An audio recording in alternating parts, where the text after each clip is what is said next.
diye bir marka 200 dolara düşer. İndirimde değil ama zaten. Tam Türkiye'de de Shark var.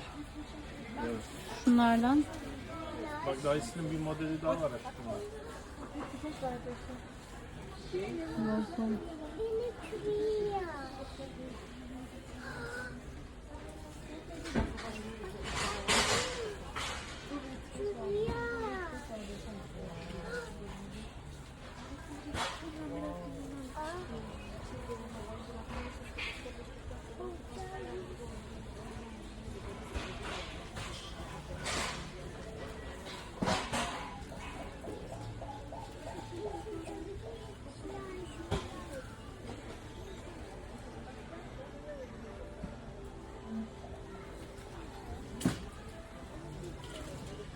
Bunlar da hava temizlemeler.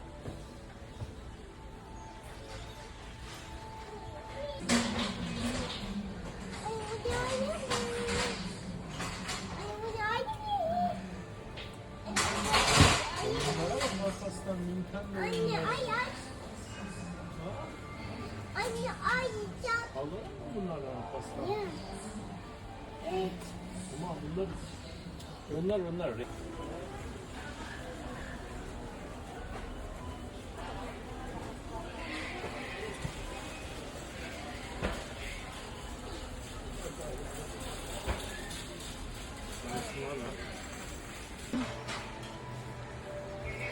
Seninkinin daha iyi mi?